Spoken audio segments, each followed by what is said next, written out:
Hello everyone and welcome to yet another recreational programming session with Mr. Zozin. So recently I bought a new laptop because my old one is slowly dying because it's 10 years old laptop, over 10 years old. So I finally gathered enough money. Thank you everyone who donated to my wallet. So the link in the description and stuff like that if you really want to support me. Right, and so I installed this time Void Linux instead of Debian. Don't ask me why. Just to start, Linux distribution war in the comment section. That's literally why I decided to switch distro, to just piss a lot of people off. So, but the problem is that, right, my Emacs config, it doesn't work, right? So I usually use Emacs because that's the only acceptable text editor, right? And unfortunately, my config kind of grew rather complex as of late. Right, it grew kind of complex, and on the new systems, it doesn't even work anymore. Like I haven't updated Emacs for quite some time or anything, so all of that is kind of already outdated. So, and I decided to maybe start from scratch, right? So because I wasn't even using 90% of what I have in my config anyway, right? So, and I don't even need that much, honestly. I used to, like in the past, I used to use a lot of different like extensions for Emacs. My Emacs was basically an IDE. And as I grew older and get more experienced as a software developer, I actually started to realize that all of that is kind of like it just stays on your way. So at the end of the day, what you want to have is a good compiler that reports errors well and reports them precisely, and just a text editor that doesn't stay on your way. And once you have these two things, you don't even need an IDE, right? So because you can even refactor pretty complex code just by following compilation errors, right? So if you master the art of compiler-assisted refactoring, IDE is kind of a, well, it's useful. It makes you a little bit more efficient, but this thing is more universal, right? So this thing, this sort of, idea of just using simple text editor and compiler errors will last you for decades, because IDEs come and go. They get created and they die. So if you base your entire skills on these sort of like intermediate things that die quickly, well, you will have to be in a state of constantly learning like these new tools and stuff like that. You can just learn this one technique and it will serve you basically until the end of your days, right? So it's rather convenient, honestly. It's rather convenient, right? And it doesn't even matter. You'll be able to switch to a different text editor and the techniques are the same, right? So anyway, I decided to start from scratch and also do that on the stream. So here is the chat. We're doing that live. Say hello to YouTube people. Right, and YouTube people, follow me on Twitch if you want to be in the chat in here, of course. So anyways, yeah, so here's hello, It was actually kind of funny, just like say hello and just like put this off screen. That's the ultimate troll, actually. That's the ultimate troll, I think. Anyways, so let's get started. So when you actually start Emacs without any configuration, this is how it looks like. It looks horrendous, honestly. It looks absolutely horrendous, but so to configure it, you have to create a file which is called .emacs, right? So this is not the only file that you can use. There's also a file that you can use that is within the emacs.d. I don't know how to spell it, right? So there's another file. I think it's something like init.l. Professional Emacs users, you can correct me on that, but I personally just use Emacs .emacs, right? Because it's kind of convenient.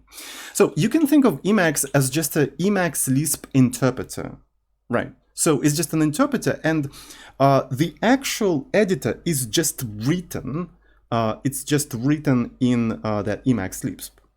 Right. It can also go to .config. Okay, very well done. It doesn't matter. So there's several places where you can put this kind of stuff.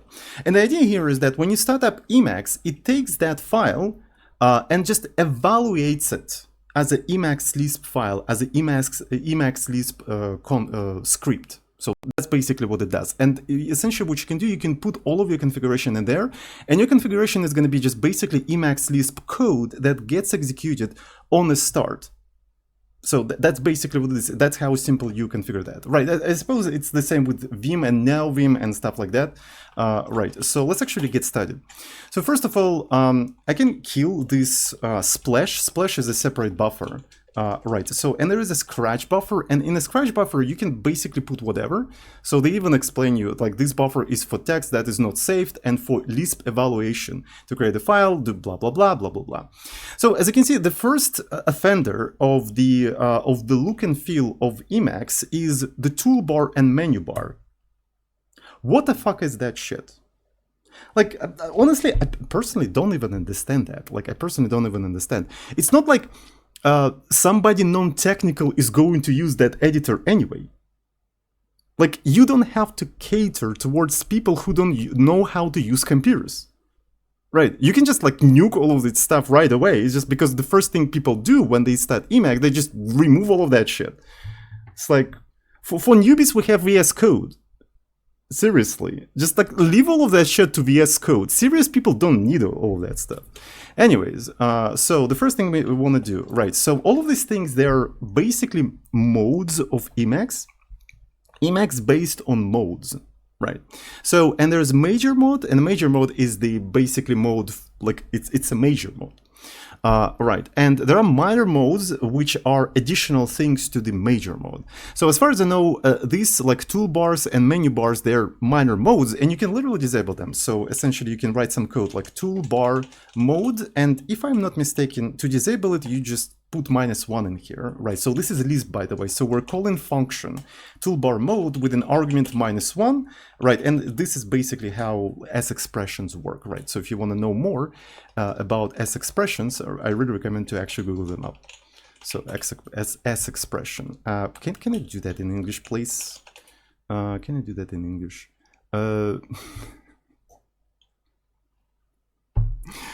Wikipedia in English.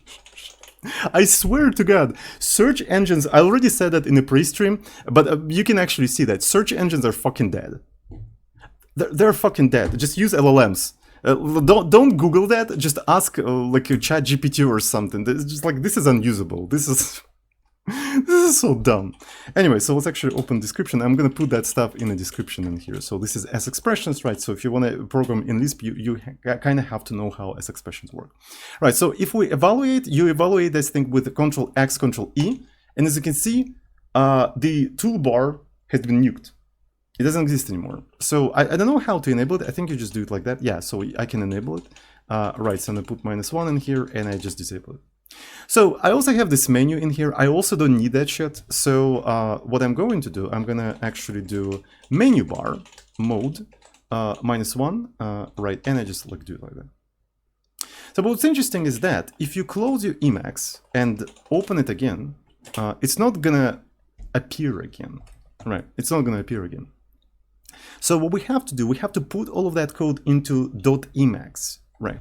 So let's go ahead and do that. So I'm going to open .emacs, and I'm going to just literally put menu bar mode -1 and also toolbar mode -1. I'm going to close Emacs. I'm going to open Emacs, and there you go. There's no menu or you know, toolbar mode.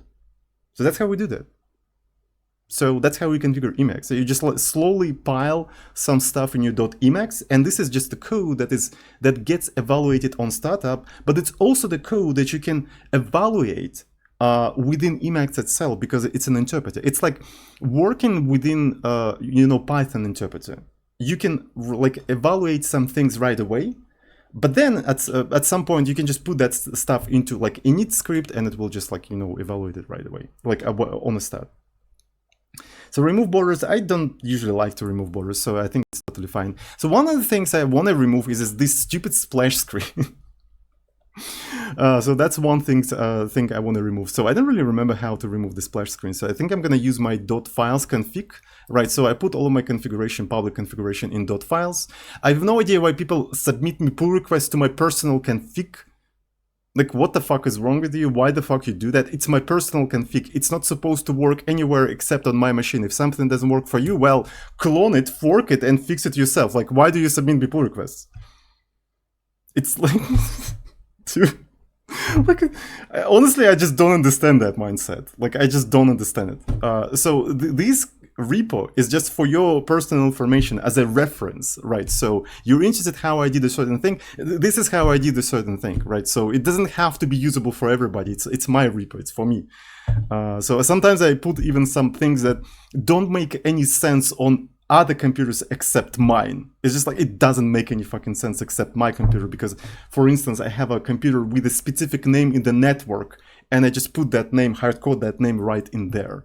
Like, you don't have that name in your network. Like, why the fuck would you do that? And well, I don't submit passwords and stuff like that. People talking about passwords. 7 issues. So, like, okay. What's funny is that I can disable issues, but I can't disable pull requests. Right, I can't disable pull request. 800 commits. Yeah, I've been doing this kind of shit for quite some time. Some of the changes are 8 years old. Look at that. It's 8 years old. I mean, the zooming on XFC is actually kind of sucky-wacky, so I'll probably have to build Boomer. Right, maybe I could build Boomer right away. So on the stream.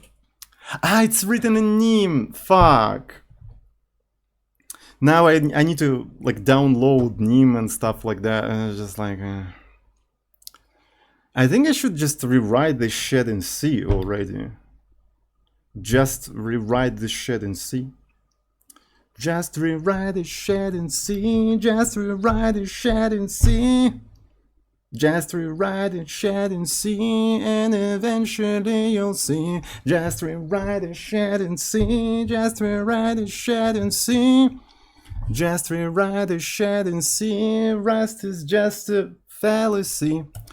All right, so I think I'm gonna do. Maybe we should do that on the stream. But honestly, rewriting things from one language to another one is not particularly interesting content, because it's kind of a mechanical one, right? So you just go through the lines of code and translate them to translate to a different language. So I don't freaking know. Yeah, maybe I'm gonna do that off screen.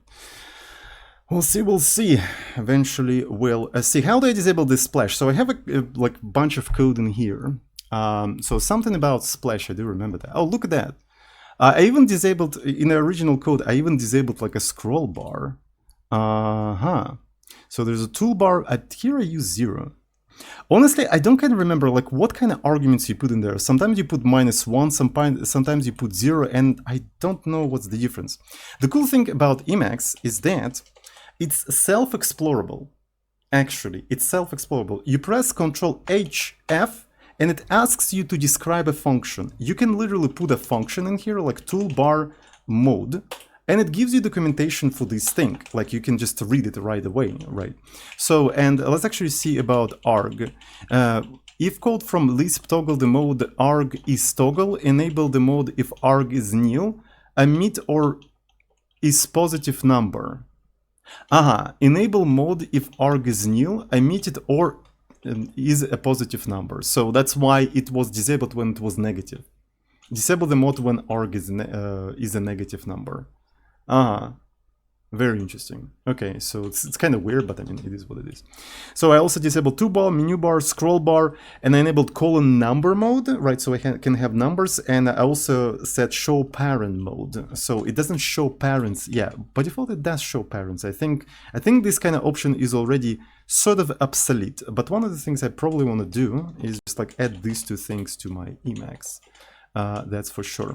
And I suppose here I'm gonna just put 0, right? So I disabled the scroll bar, so that removed the scroll bar, right? And I'm gonna add the column mode, column number mode. It didn't it didn't enable shit, brother. Yeah, is that a thing that still exists in Emacs? Right, column number mode is an interactive native compiled. Right, it's not, seems to be. So, I don't really know why it doesn't work. Maybe I need to restart Emacs, so let's actually try to restart Emacs. No, there's no numbers. Number, maybe it's not a thing anymore. Okay, whatever. Okay, so here is a cool thing. So we need to bring in that Gruber Darker thingy. And Gruber Darker thingy is located in a separate sort of repo. So Emacs has its own package manager, right? So Emacs has its own package manager. So you can access it by doing list packages, right? So here's the list packages. And if you try to find Gruber Darker in there,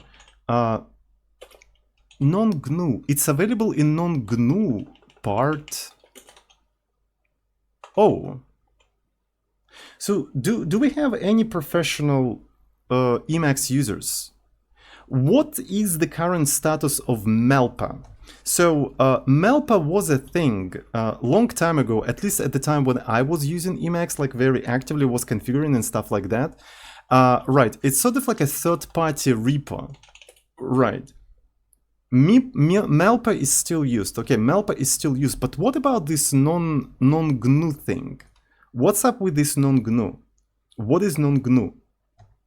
So GNU, I suppose, is an official archive, and there's a non-GNU. Is it Melpa? It is an official repo with less strict rules. Ha! And Gruber Darker got into official Emacs repo with just less strict rules, and this is my... I don't remember submitting that thing, but it actually refers to my repo. Right, so if you ever wanted to use the same mode as I use in Emacs, you can actually just use it in here. Right, so that's bizarre, that's interesting. Because I remember submitting manually to Melpa this thing, but apparently it became popular enough that it got into official, I think. Right, well, I mean, it has like quite a few stars, and I didn't even star it. Give it a star. Let's bring it to 200 stars. How about that? Your theme made it into Alpha service? Probably. So Emacs non-GNU repo. Or maybe it should be called archive. Non-GNU Emacs Lisp package archive. So non-GNU Emacs Lisp package archive. So packages are maintained through browse packages, and I can just do Gruber. All right. So color theme for Emacs 24. Here's an interesting thing. So this is actually kind of a very specific description. And you know why it's so specific? Why Emacs 24? Even though the current version of Emacs 29, but I said 24. So this is because for quite some time, Emacs didn't have an official mechanism for color themes. It didn't have an official mechanism for color themes. Before, what you're supposed to do is to manually edit different faces with colors in your .emacs, the way Jonathan Blow does that. Right, you know how Jonathan Blow does that? He just like manually edits specific things in his config without using any theme mechanisms, because he's a very old Emacs user. Very old Emacs users, and this is how it used to be in Emacs. And people disabled color theme mechanisms as separate packages, right? You would install separate package, and then you would develop a theme for that specific package. And I really liked Gruber Darker theme. But then at some point, Emacs 24 got an official mechanism for color themes, and themes created for that official mechanism were not compatible with themes from the third-party one. So you had to manually migrate. The themes to the new mechanism. And since I used this theme back in the days, I just took upon it myself to migrate it. And this is why I said, because the mechanism appeared in Emacs 24. Right, so that's why it's that specific description. So I just wanted to share that trivia for you. Right, so why is it this specific description? Because it's for the mechanism that appeared in Emacs 24. Before that, we didn't have that mechanism. Right, it's kind of funny how at the time it kind of seemed obvious. You didn't have to explain that description, but as the time goes on, this intrinsic knowledge kind of gets lost, so some things don't make any sense. And I wonder, it's kind of funny. It happens with everything, actually. It happens with everything. If you take older books or older letters and stuff like that, and you try to read them, it don't make any sense to you, even not because you lack the context of why it was written, but well, I mean, you technically lack the context, but because like a lot of intrinsic knowledge that existed at the time, it doesn't exist anymore, so it just doesn't make any sense to you. It's kind of funny how that happens, isn't it? It's just like, and people who work with these old documents, they They probably spend a lot of time sort of recovering all of that intrinsic knowledge that got lost through other documents that they find at the time, right? So, and then through that additional context, they can understand what the fuck is going on, right? Like books from, 19th century, casually referencing Roman history and Latin, exactly. So yeah, it's kind of interesting. It's kind of interesting how that happens. How just like knowledge like naturally gets lost. It just naturally gets lost. We got some subs. I wasn't acknowledging them for quite some time. Thank you so much, Artificial Fly. Thank you so much, Enumerate, with the message. What's up, Mr. Azozin? I'm about to have a coffee and pull an all-nighter. Might do some recreational programming afterwards. Nice. And I'm gonna just keep programming. Enjoy your coffee. Thank you so much for the beats. Beats. Anyways, so yeah, essentially we can just install grubadaka list packages. Grubadaka. So grubadaka. So I basically put my cursor on grubadaka. I press I. It's marked as needs to be installed, and I press X, and it will be installed automatically. Okay, so it seems to be installed. So afterwards, I probably need to do customize themes, and the grubadaka should be already here. Okay, so it's already here. I can just enable it. Here's an interesting thing. So it says loading a theme can run Lisp code, really loaded. Right. So it has some sort of a mechanism for for safety. Right. It doesn't allow you to run like some arbitrary code right away. It first asks you whether you want to load it or not. So you press yes, and then it also asks you treat this theme as safe in future sessions. And I also answer yes, right? So, and finally we have dark mode. Look at that. Look at that Scheiße, meine Freunde. So can I have a scratch? There we go. Finally, this looks like a Zosin text editor. Oh, it feels so fucking nice. Holy shit. Oh. All right. Looks familiar, exactly. So I can define some things, right? So hello, and maybe here I have to put this kind of thing. Right, so message. Hello world. Finally, this is a proper Zosin stream. I define this thing, and I can do hello, right? And it's just that. You can't see that, but I mean, maybe we can just return hello world from the function. Who said we can't do that? We can do that. And I'm gonna evaluate that, and boom. Yeah. I can't. I forgot how to use Emacs Leaf, so I'm sorry. I remember there was a way to evaluate this thing and then insert the result of the evaluation, Control J. Yeah, Control J. Thank you so much. That's what I wanted. Yeah, there we go. So you can just like press Control J, right? That evaluates it and also inserts the result of evaluation in the next line, and that's how you do that. So you can just use it as a calculator. 34, 35, and boom, 69. So that's how it works.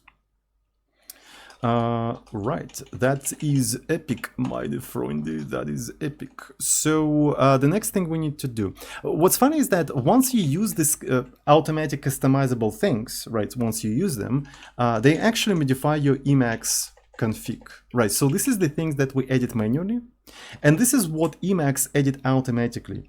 So Emacs has this very nasty habit of just fucking editing your config. It just edits your fucking config because fuck you. Which makes me think, maybe I should actually put my code in a different place. Right. By the way, is that the reason why people put their code in a different place, not in .emacs? Because Emacs always tries to modify .emacs. Right. Is that the actual reason? So because they don't want their config to be modified or whatever. Just set a custom file. Okay. So what is a custom file though? Custom, is that a function? Oh, okay, so it's a custom file, it's a function. Okay, so it's a function that returns the file name for saving customization. Okay, that's actually pretty cool. I didn't know that, thank you. So custom file, right, so I can do it like that. Right, and it didn't return shit for me. Maybe this is because I have to go to the scratch. Yeah, so this is where it is. Okay, so I can just actually create a separate file for that. Okay, how can I customize it though? Because this thing just returns it. So yeah, file, custom file. So here is that.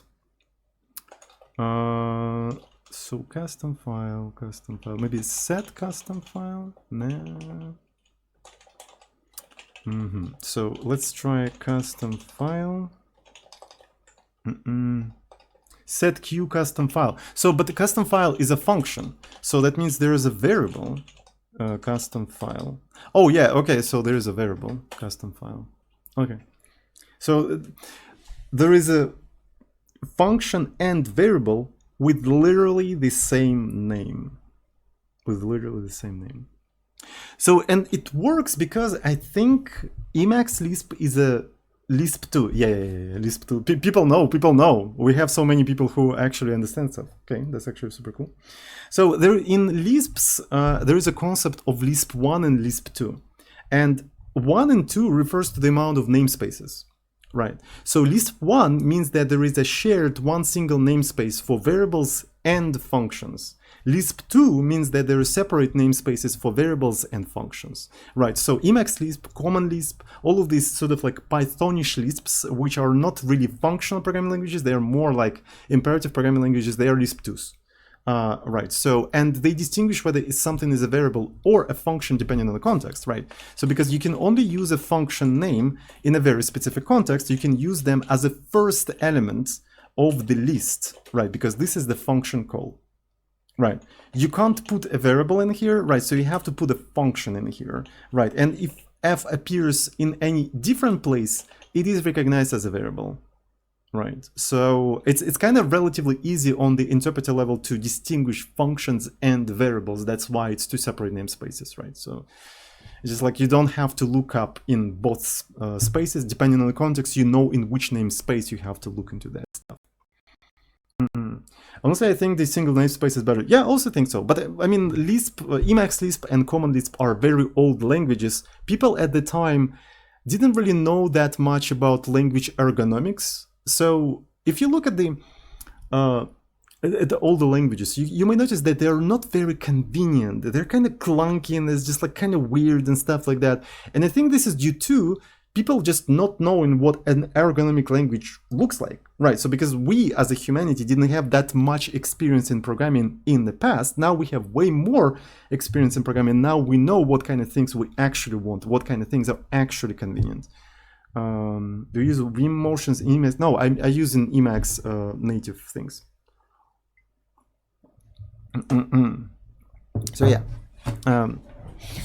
So that's basically the thing. And I suppose maybe I'm gonna actually do set q custom file, and I'm gonna call it maybe something like Emacs custom, right? Because I just don't want this thing to modify my main config. So I'm gonna go somewhere here. I'm gonna say, okay, so put that into here, and I'm gonna go into that file Emacs custom, and I'm gonna probably copy paste this entire thing in here. And there we go. So this is your custom file. Don't fucking touch my .emacs, please. Please do not fucking touch that, mate. Do not fucking touch that. And by the way, the comments are semicolons, right? So I don't know what this column mode does and why it doesn't fucking work. Right. So I remember there was something like a global column, global number mode, maybe linum mode,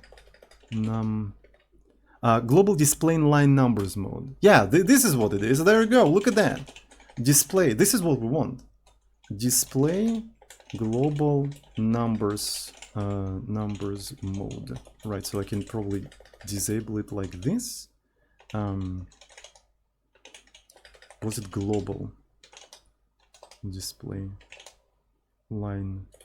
I think I almost figured out.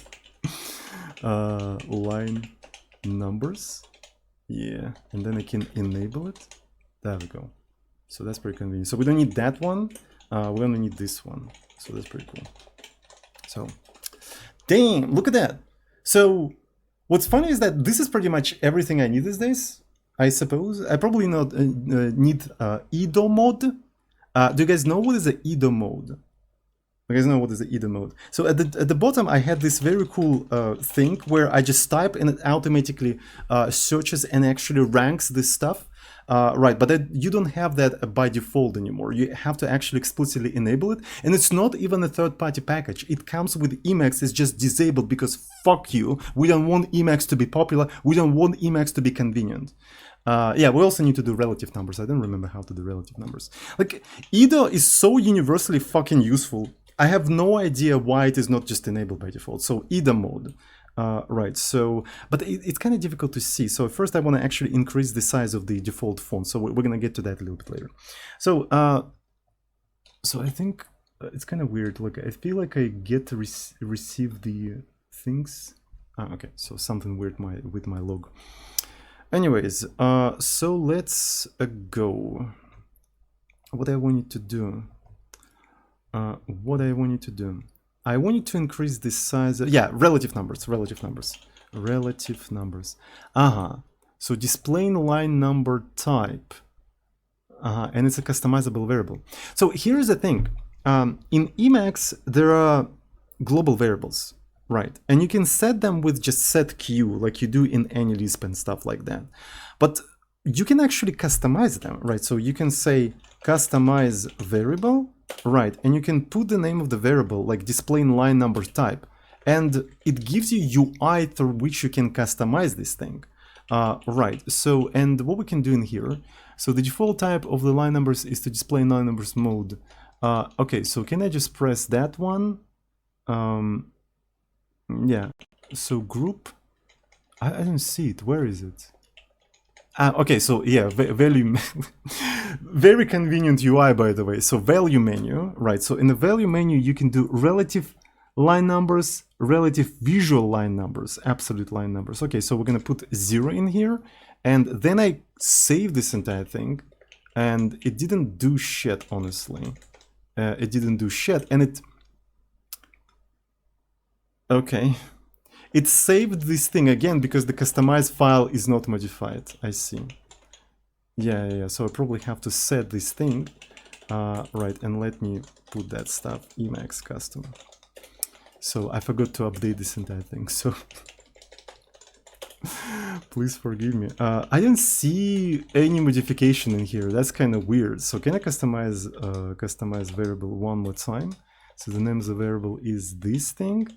Customize line numbers, and in set it with relative argument.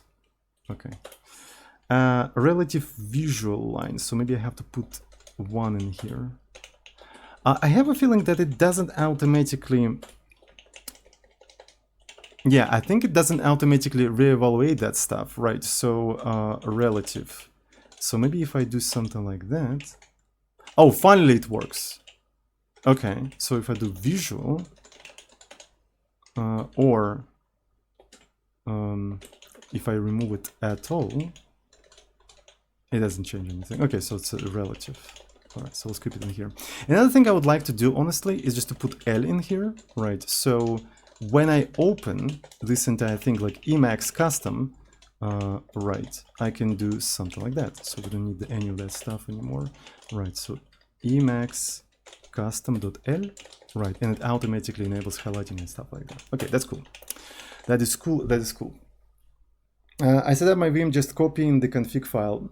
Fair, but I like to use actually symlinks for this kind of stuff. And I don't even use stow, by the way. I don't even use stow. So thank you so much, Cordain Chords, for Twitch transcription with the message. All these past experiences in creating very bizarre languages had evolved into modern style of languages, but for some reason there is also Rust.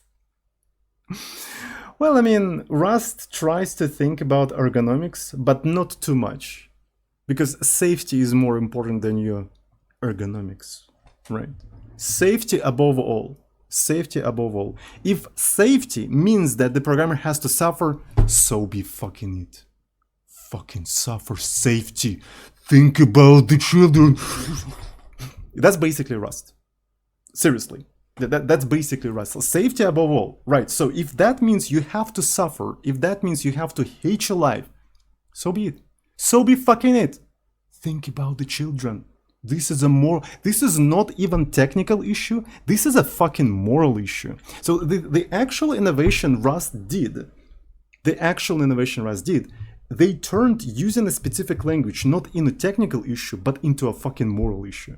That's the hugest innovation in the marketing of programming languages. Nobody done that before. They opened a whole can of worms with this one, honestly.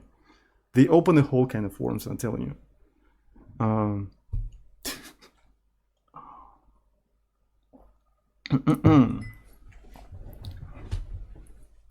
It's a moral weapon. Languages become something more than a tool. Exactly. It's literally a moral issue. They're using moral issues as a ways to promote language and shove it everywhere. Because it's not technical. It's not technical. You are being unethical for not accepting this language. You are the problem. It's not the language that is the problem. That is absolutely shitty and unorganized. It's you are. You're being absolutely unethical. You are the problem. We need to get rid of you. Right. So because their higher purpose, there's higher goal. Safety. Right, that's the biggest innovation of Rust. Not borrow checker. This. This. So, anyways, I think we need to set the font somehow because I kind of hate this font. It's kind of nah. Right. So let me see. So how do we do that? So the way I do that, by the way, I actually set different fonts depending on Windows and Linux. You can actually see that this config is very old because it assumes that I'm gonna be using Windows sometimes. Anyway, so I mean, it's been quite some time. I don't fucking use Windows anymore. So this is what I was talking about, that it has a lot of things that like it just don't make any sense in my current setup. Like it's a very old config. And some people said that it's like 10 years old or something. I've been on GitHub for, I don't even know for how long I've been on GitHub, honestly. So let me actually see. You can't even see that, but I created GitHub in 2000. You can't see that because this is not Boomer. I really need Boomer. So let me actually bring it. So it's actually 2009. Yeah, it's 2009. This is when I created the GitHub account. As far as I know, GitHub was created in 2008. Right, so I created GitHub account like 1 year after that, and I've not been doing much for a couple of years. Yeah, so in 2011 I started to do some things, and 2012, this is where it picked up and I started doing things, right? In 2013 I just like ramped up and I've been doing stuff. I've been doing stuff since then. So for many years, actually, for many years. In 2013 I think I graduated the uni, right? So and actually started to do my first job and stuff like that. Right, so yeah. Still using it. Still using it. Holy shit, what the fuck? Why do you have so many followers? What the fuck? Jesus. I didn't know that. Like, I don't even use GitHub that much anymore. The only way I interact with GitHub is by doing git pull, git push. I don't even do git pull, I just do git fetch, but anyway. Right, so it's just like I don't use this UI very much, just a little bit, so it's just like a, you know, fetch and push there. So we'll stalking you, thank you. So yeah, very interesting. So okay, so this is very old config. It assumes that I'm going to be using Windows. So, and I just have this function that checks on which system I am. Right, and then where do we use this function? Okay, so add to list default frame a list. This one is rather interesting, honestly. So because you adding this stuff to a list, right? And essentially you just add a bunch of fonts here. So I wonder what that means. Let's actually read the documentation for this list. Right, so a list is of default values for frame parameters. Okay, so here's an interesting thing. Like, do you know the terminology of Emacs? Window in Emacs is called this section, right? So for instance, I split my, my Emacs into two windows. And now, for example, I have 3. So this is Emacs with 3 windows. Frame is an actual operating system window. So this thing is a frame. You can actually create new frame or something like, or maybe frame, I don't remember.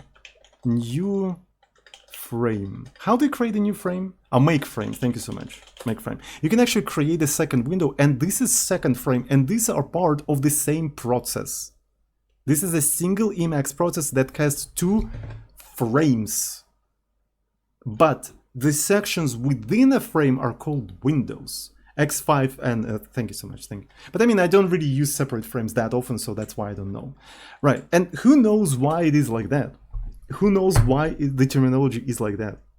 So I'm going to bring the chat in here, actually. Is that Tmux and Emacs? Well, yeah, it has a built-in Tmux. Because old, yeah. Emacs existed because the concept of GUI window, before concept of GUI window, didn't even exist. Think about it. Emacs was already there before GUI as a concept invented by Xerox and stuff like that didn't fucking exist. And that's why these sections are called windows, because at the time when GUI concept didn't exist, it was the most logical thing to call it. Call them windows. Right. And so once the GUI concept appeared, now like you need to use a different name for that because all the documentation refers to these things as windows, right? So, and they decided to call it frame, right? So Emacs can have several frames, and within a frame you can have several windows and stuff like that. So it's kind of interesting. Again, about losing this intrinsic knowledge over time.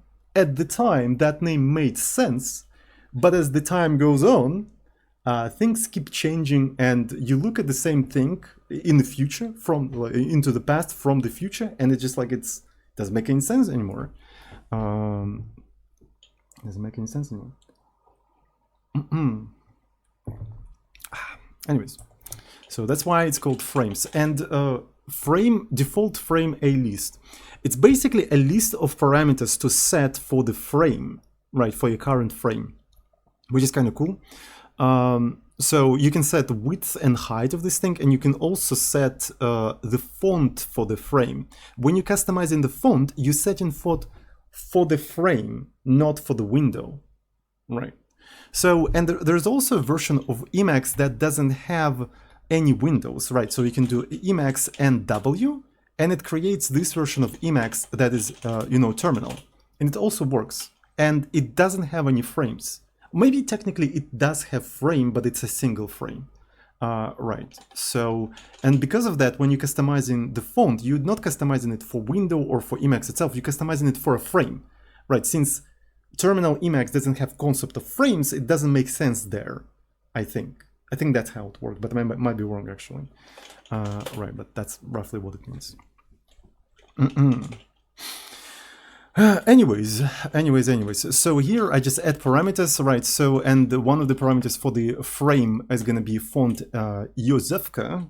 Józefka, how do you pronounce it? Is that like a Józefka or Iozefka or Iozefka? I think I'm gonna call it Iozefka. It's a Józefka. I kind of like Io. Józef Efka. Okay. Iozefka.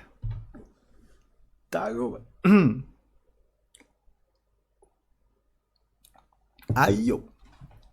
Okay, so, and as far as I know, after that, we'll have to restart Emacs, I think. Yeah, so we just edited and we'll have to restart. So I'm going to restart my Emacs. Something good fucky wackish, honestly. I don't...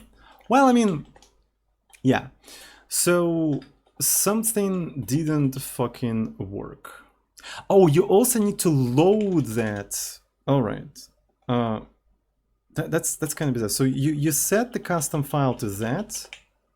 Right. So, but that's, can I just load file? No, Emacs custom.l. So customize theme. Gruber darker. All right. So, and I think I saved it, yeah. I think I just didn't have that. Like custom enabled themes, right? So it's a Gruber darker. Display lines, package selected. Yeah, so I think maybe I just forgot to do that. And I feel like you don't have to load this file, right? So if I just do something like that, no, it still does that. That's bizarre. So how does that make any sense? Can anybody explain to me? Can anybody explain like why you have to load it? That's absolutely bizarre. Right, because I set custom file. Right. Well, I mean, yeah, I probably want to actually do load custom. Thank you so much, chat. Thank you so much. Custom file, no error. But is no error really necessary in here? So it's a function, and there's no error, no error in here. There's no error. Why did you say no error? Because it doesn't accept according to the documentation. Are you an LLM that just hallucinated some stuff? I use old. Okay. So in the modern Emacs, it doesn't have that stuff. ChatGPT user, okay. Right, so because the documentation is just that, right? So, I mean, yeah. So we can just do it like that. But I mean, using the same thing makes sense, so we don't duplicate the same thing over and over again. If I open it like this. Look at that. Isn't that beautiful? The only thing that kind of pisses me off is this goddamn splash. Like, why do you have this goddamn Emacs tutorial, Emacs guide to who do you think I am? Do you think I'm some sort of a Vim user who doesn't know how to use a proper text editor? Like, what? We need to disable that. So as far as I know, it's just like a splash or something. Okay, so let me go. I think it's in some other, like, I developed this config when I was very young, and I really like this, you know, overcomplicated architecture and stuff like that. So I split it into several files. I have no idea why. It's kind of stupid. So it's probably in some other file. So let me see. So something like about splash. Let's find the splash. Oh yeah, so set default inhibit splash screen. So this is a very important variable. Actually, this file could be very important, right? So inhibit splash screen. It's one of the variables that we have in here. Okay, go. So I think maybe I can customize this variable. Customize variable inhibit splash screen, and its value is off. We're gonna toggle it. Now it's on, and I'm gonna save it. And I suppose that also puts that into the custom. I really like having a custom, custom stuff in a separate file. Thank you so much. I guess like I'm actually super glad I decided to do the stream today, because I actually learned things. You guys are teaching me about Emacs. That's very cool. I'm a Vim user. I feel personally like good. You wanna hear another personal attack? You wanna hear another personal attack? Listen. I open Vim RC in Emacs, right, and it doesn't highlight shit. Like, it doesn't highlight. Emacs does not recognize by default Vim. It just doesn't recognize it. It doesn't exist. It's a non-existent text editor. Vim Emacs custom.l.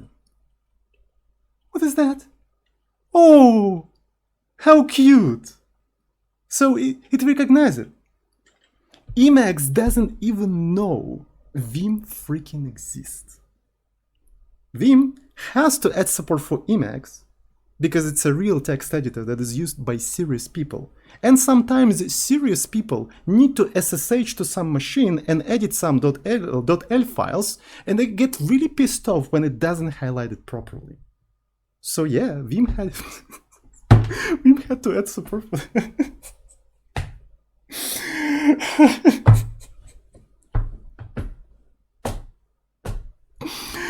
I have a lot of things like that.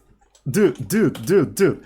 I've been professional text editor warrior for decades, bruh. Right, so new Zoomers come in and starting talking to me, your text editor is shit, your text. I've been doing text editor wars for fucking decades. I can give you examples like that, like all the day. Right. I can show you something interesting as well. right, why Emacs is more superior. Like open something like index PHP. Right. It doesn't recognize that. PHP, not a real language. But then, Vim, open PHP, and it does recognize that. Ew. Ew. Ew. Disgusting. Disgusting. And Emacs, it just doesn't deal with kind of languages. And I know that this argument contradicts to the previous argument, and that is intentional, by the way. Anyway, so that's, well, I mean, that's kind of the point of these stupid words, isn't it? That's kind of the point, is to just use arguments in a contradicting way as it's convenient, right? And have double standards as well. That's kind of the point, because the whole argument is fucking stupid. Might as well, you know, continue saying stupid shit.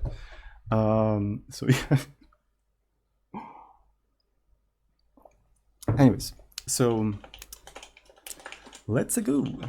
Let's go. So customize gravity darker and stuff like that. And yeah, but in all seriousness, I think it doesn't really freaking matter, right? So again, which text editor you use, right? So at the end of the day, it's for editing text files. You can create cool software with mousepad. Right, so mousepad is an acceptable text editor. It even has like a highlighting of things. So let's actually configure, you know, mousepad. So let's write. You may think that the mousepad is kind of like a stupid text editor. All right, so I can, you know, increase this stuff, and I can maybe create some hello world. Why would anyone want to program in this stupid text editor?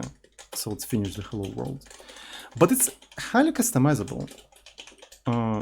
So for instance, I don't like this font, right? So you can change the font. View. Okay. So let's put IO Sevka, IO Sevka regular, and I like 18 points actually. I think something like 18 points is perfect. Right, and there you go. It already looks much better.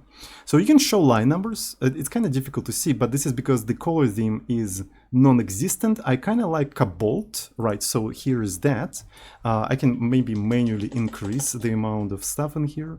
We can display white spaces. So here is the tab. Right, so highlight current line, so you can highlight the current line, match in brackets, wrap along lines. So tab width, I would prefer to keep tab width 4 and use spaces instead of tabs, so it looks something like this, right? So, and in terms of window, I think that's about it. Another thing you can do, you can actually set a file type, markup, maybe something like source code C, and there we go, you have highlights. So this is like, you can already use that. So do you remember how it looked at the beginning?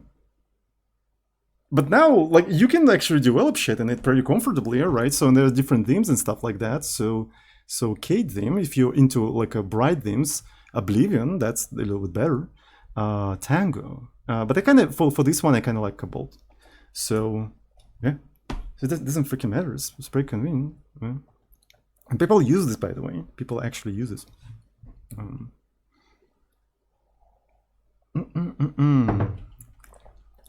Casual ignore Solarize Dark. Honestly, like, I didn't intentionally ignore it. I kind of don't like it, unfortunately.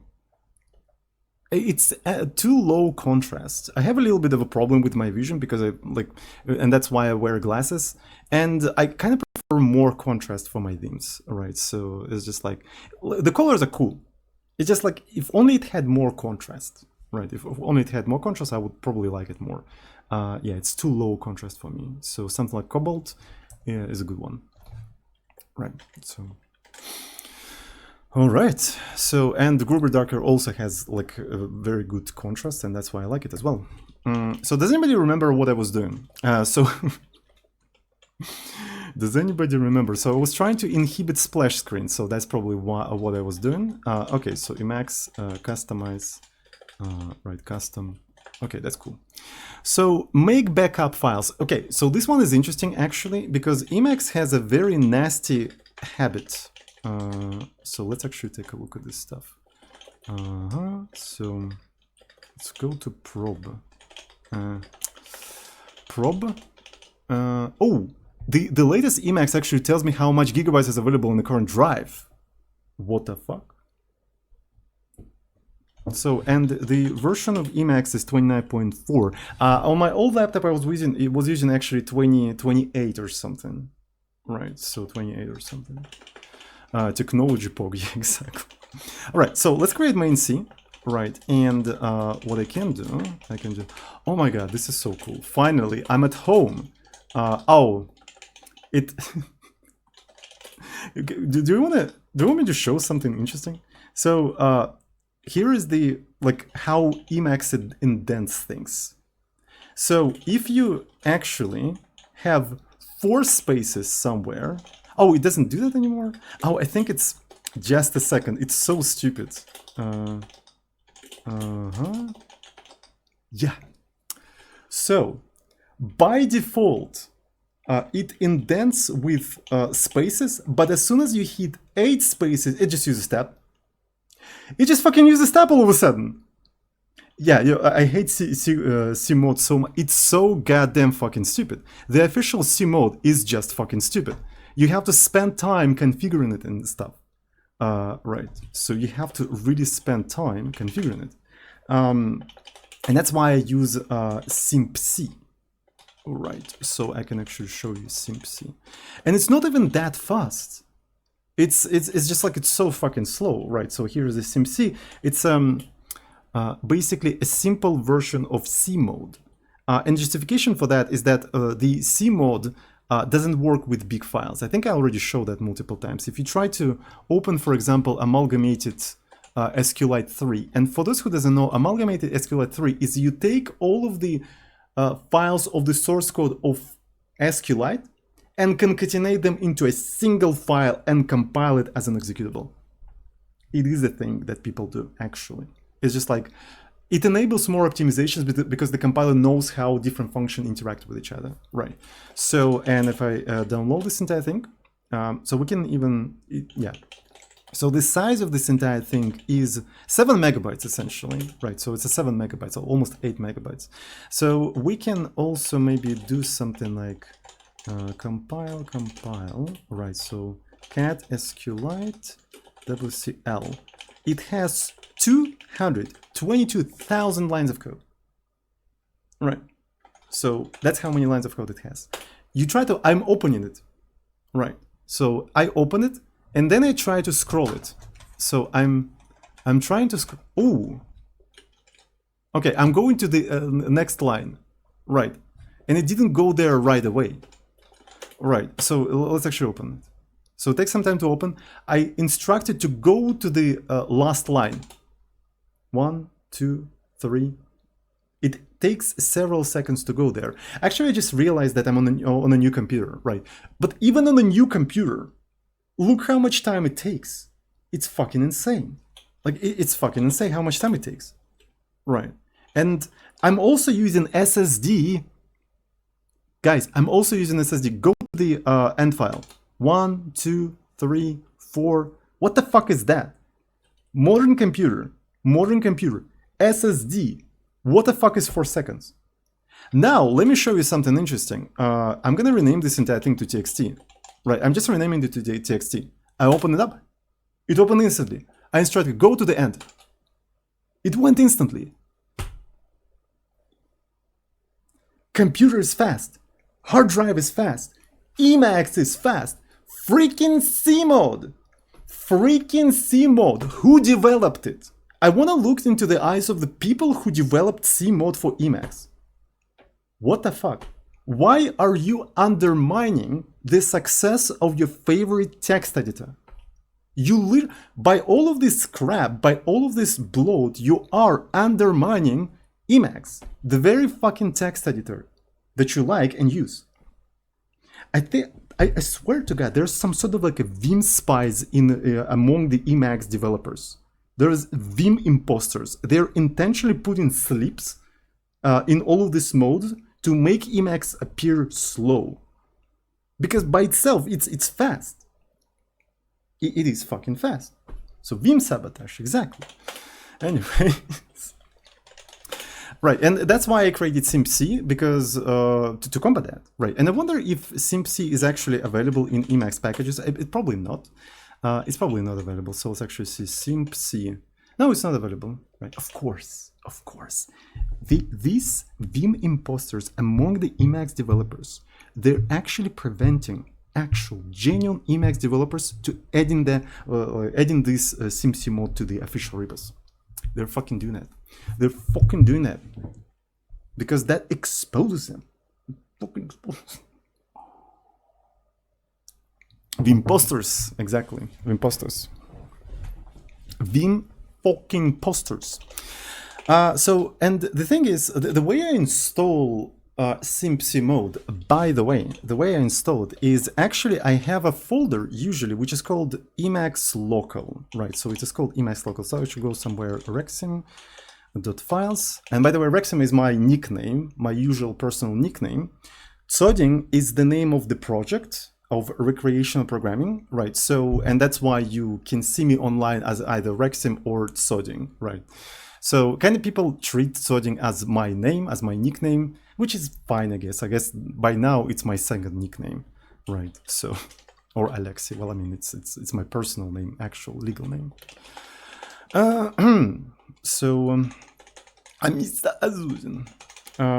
So yeah, I have a .emacs.local.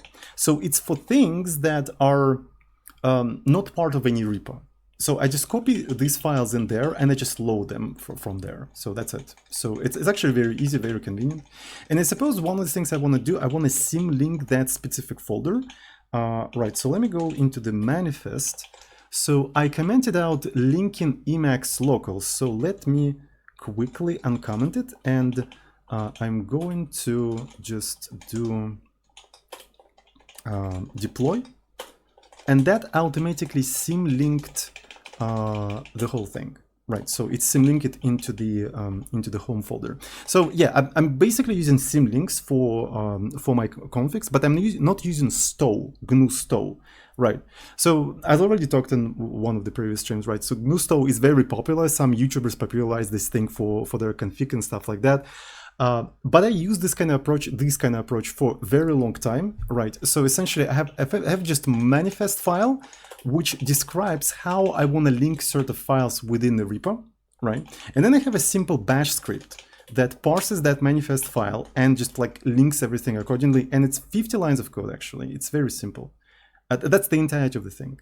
So as far as I know, GNU stow is a Perl script, and it's probably bigger than this. But this serves the purpose of GNU stow really fucking well. And comments that, yeah, comments work. Comments work because I'm doing this kind of stuff, right? So I'm just like, I'm iterating the lines of manifest file. I'm matching them against expression, regular expression that checks for the comments, right? And it just ignores those things. And then it just separates them like that. It's very simple. It's very straightforward. It's very straightforward. So yeah, and it works. I even have a variant for Windows. Look at that. I have deploy.ps1 because again, I used to use the same configuration repo for also my Windows setup. And this thing is written in PowerShell. So I rewrote this entire thing in PowerShell. So this is actually just a front end. The actual implementation of the parser and deployer is in .file.psm1, right? So it's a module, right? So you symlink file, you can even unsymlink stuff, right? So this is written in PowerShell, yeah.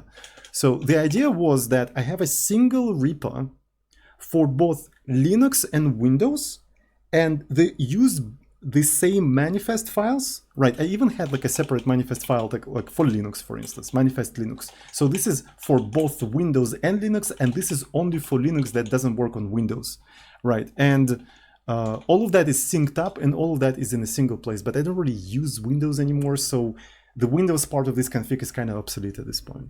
This is, yeah, it's actually pretty cool. I wasn't really into this kind of things in the past. Now I'm just old and depressed and I don't give a shit. Right, you can literally give me like a notepad and a shitty C compiler and I will just use it because that's how fucking tired and depressed of all of this tech yapping I am. Because I've been doing that for decades. And I'm just tired. I don't want to do that anymore. So I just don't want to do that anymore. Meine Freunde. How come your decision of avoid Linux? I just wanted to try it.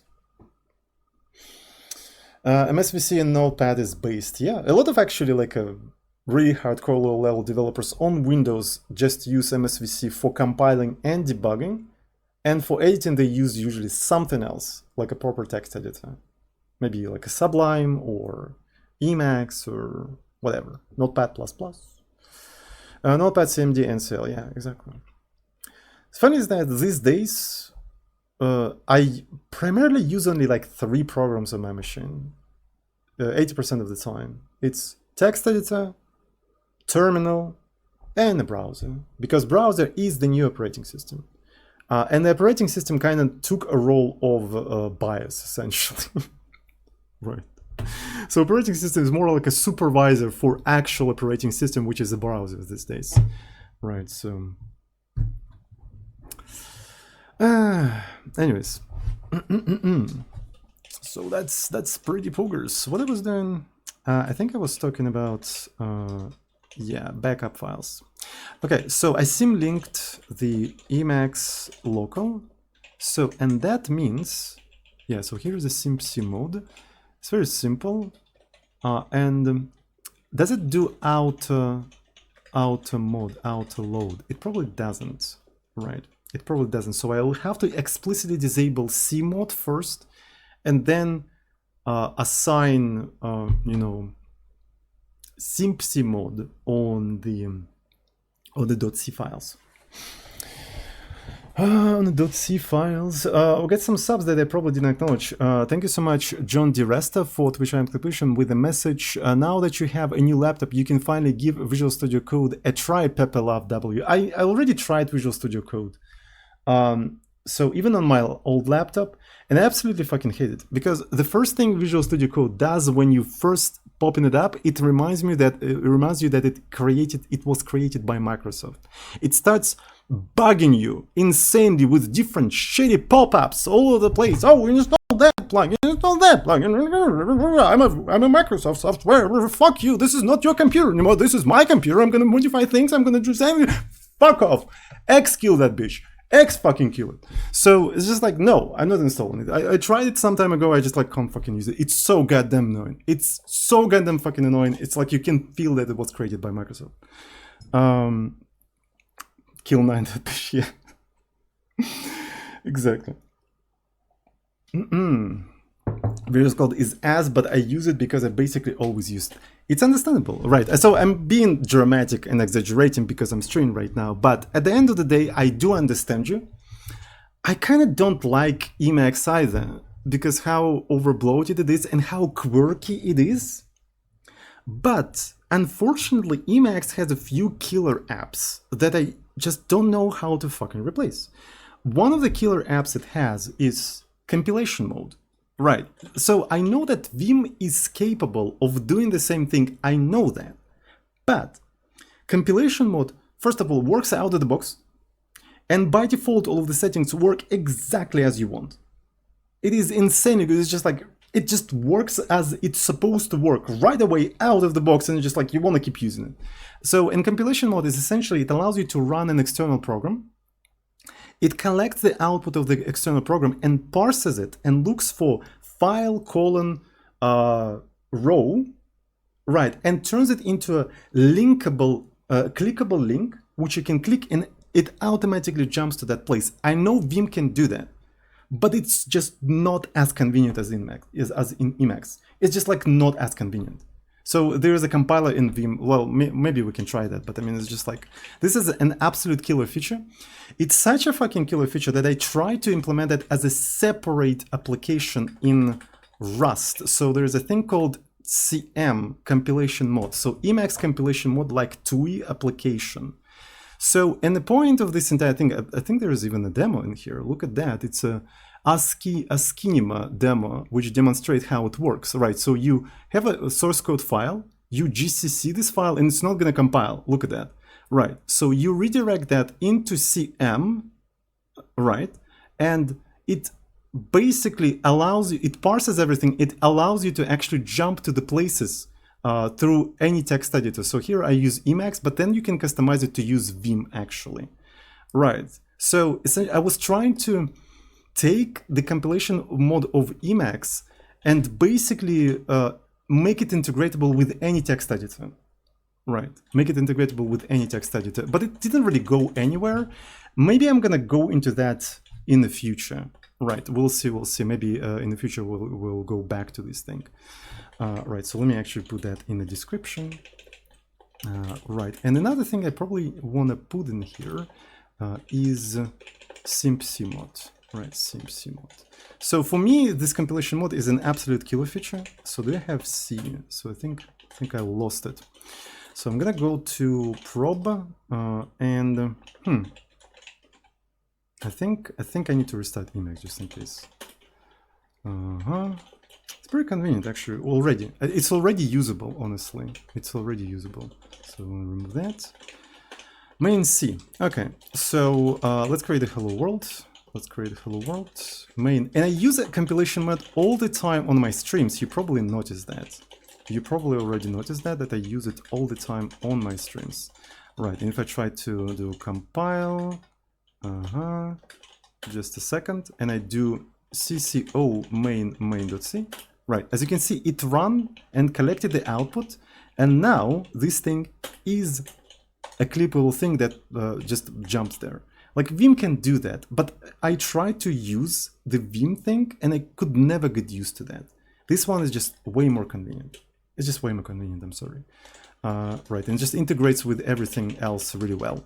Another cool feature of Emacs, another killer feature of Emacs that, by the way, gets attention of a lot of YouTube viewers in the comment section. People in comment section constantly ask me how the fuck I do that. It's derad mode. It's this thing. It's ls-l that is interactable. You can actually click on things and go there. And furthermore, you can have things like this, where I directly modify this entire thing and it actually renames things. This is an absolute killer feature. Like, it's so fucking cool. And I don't even scratch the surface of this entire thing. It's so capable of so much more. Yeah, so you have tramp mode, so which can actually SSH, right? So you can do this kind of stuff over SSH. It's fucking insane, right? So this thing should have been its own separate application, but it's integrated in Emacs, unfortunately. And the third killer app is probably Magit, right? So I know that a lot of people absolutely hate Emacs, but they have to use it because Magit is so fucking good. It's probably one of the best Git clients ever. And it's kind of tied to a shitty text editor. It's actually kind of insane. Also org mode, okay. So these days I don't really use org mode much, but when I use it, it was actually kind of cool, right? So it's just like, I know that it's a shitty overbloated editor, but it has a bunch of gems like that keeps you kind of vendor locked on that shitty editor. It's freaking insane. And because of that, I can tell you, the biggest Emacs haters are actually active Emacs users. Because they absolutely hate, this is sort of like a hostages relationship, right? So the Emacs users feel like hostages to the fucking text editor. They want to get rid of it, but they just fucking can't. Right, and we have Emacs users in the chat, they confirm that it is like that. Yeah, so I know that. And it's not, and you don't even develop a Stockholm syndrome towards that. Like, it's just like, it's a very weird hate-hate relationship between you and the text editor. It's just, it's so weird. So yeah. So that's basically what we have in here. Yeah, it's a very abusive relationship, that's for sure. It's a very goddamn abusive relationship. So what do we want to do? So let's maybe install simpcmod super quick. So where are we? Emacs .emacs. Okay. So now, since I do have Emacs local, right, I can simply load a file. Load file. Maybe after after all of that stuff, load file, Emacs local simpc mode.l. There we go. So I can load it right away. So it loaded it already. And if I go to main.c, program sodding prob test c. Right, so by default this doesn't use simpc, but I can probably switch to simpc. Yeah, now it is simpc. And as far as I know, yeah, it actually does indentation properly because I wrote that mode, right? So it does everything properly. I kind of like the white space mode in here with dollars and stuff like that. So, oof, there's something. Why does it use tabs sometimes? Yeah, it still does the tab shit. It still does the tab shit. But anyway, so at least we have simpc mode. Right, and unfortunately, if I just open the C from scratch, it's still going to use that mode. So I have to do something to disable all that. Also, he has use package by default. I think I do have use package, but I don't understand the point of it. Can anybody explain me what's the point of use package? So you specify a package and then to call init like lazy loading. simpc mod with SQLite. Yeah, let's actually try that. Lazy load. I don't understand that. Just keep your configuration simple and you don't need lazy loading. Okay. Just keep it simple. Bruv. I already removed the SQLite shit. Okay. God fucking damn it. So Rexim simpc mode. I feel like I want to make a small break, honestly. Alright, I need to make a cup of tea or something, but so amalgamated motherfucker duplicate. I should have not removed it. I don't know why I removed it. So we're gonna open it up, but it's gonna take some time to open it because it uses that stupid mode. I'm switching to simpc mode, right? And I go to the end of the file, and it goes to the end of the file right away. So it's super fast, and it looks pretty much similar to the C mode.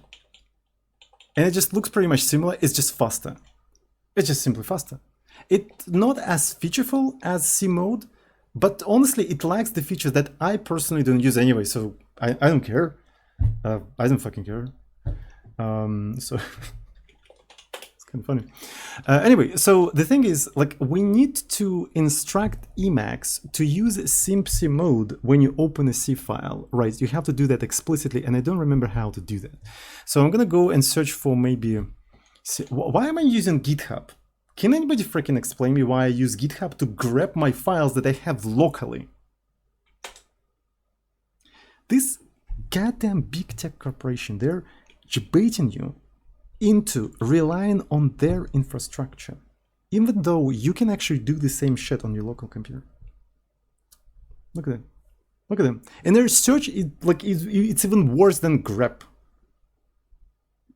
Tinfoil hat mode on. Yeah, exactly. It's even worse than grep. Like, why the fuck am I doing that? I don't know. So I can just go here, .files, and I can just, like, you know, do grep.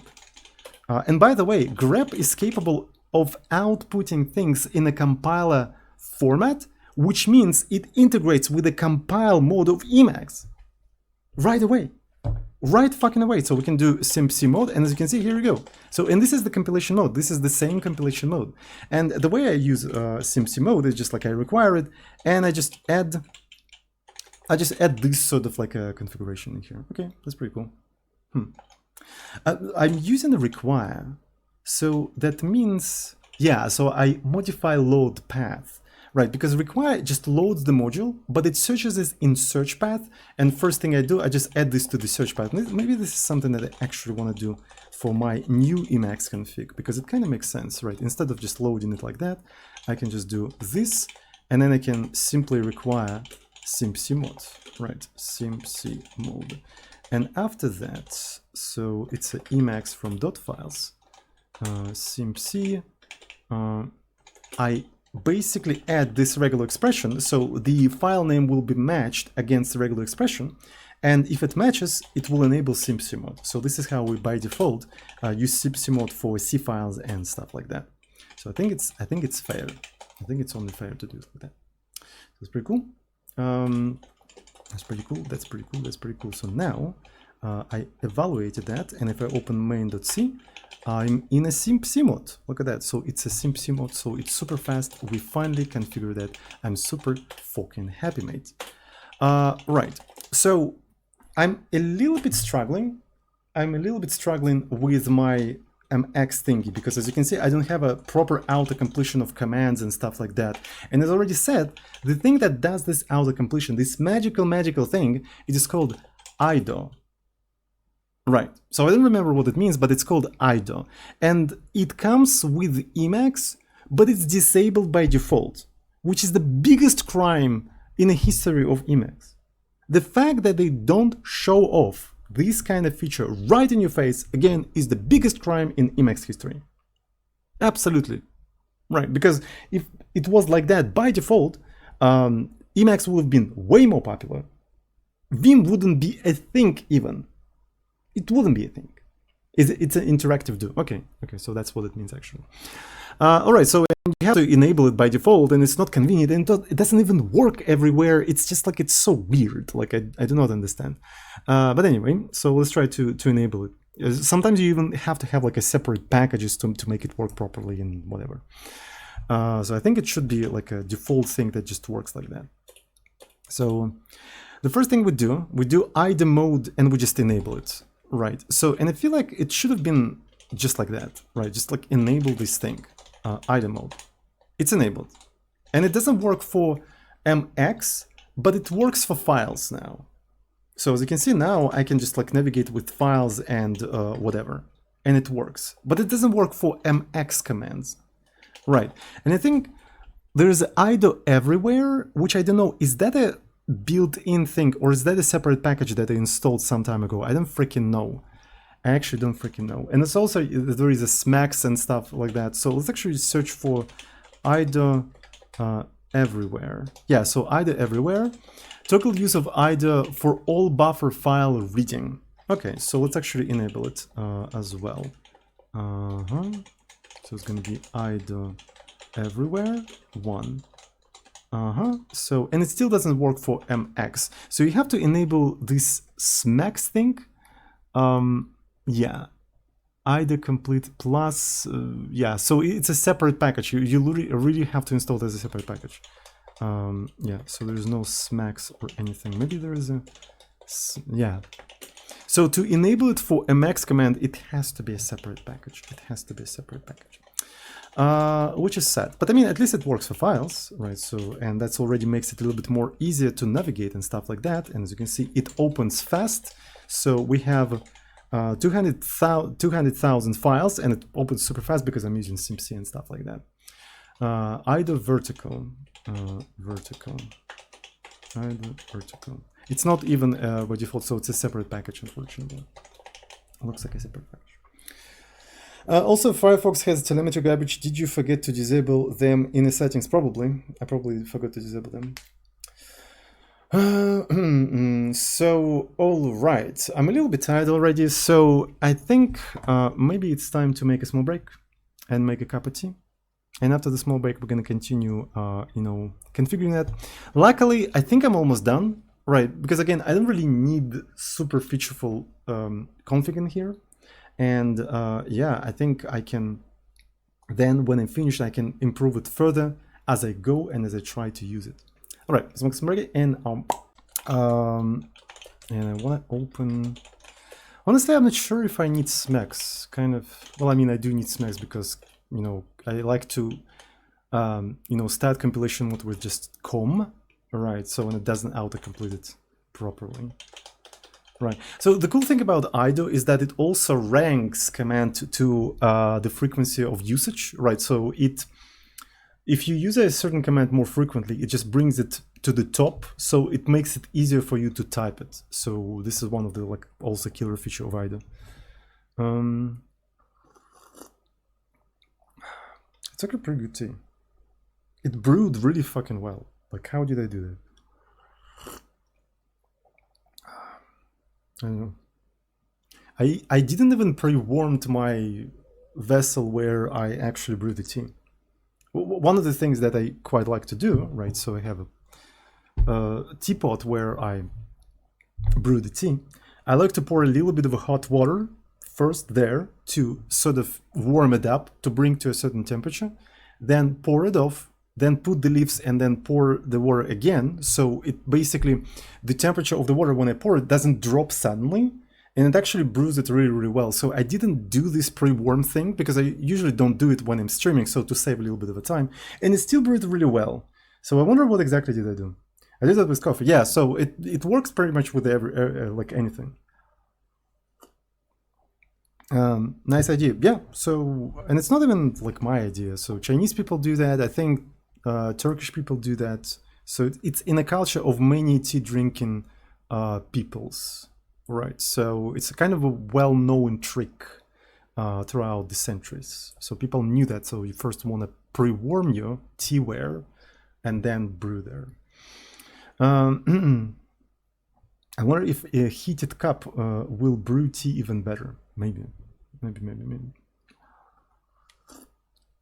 Will you share your config after the stream? Yes, I will share the config. This is so good. Like, what the fuck?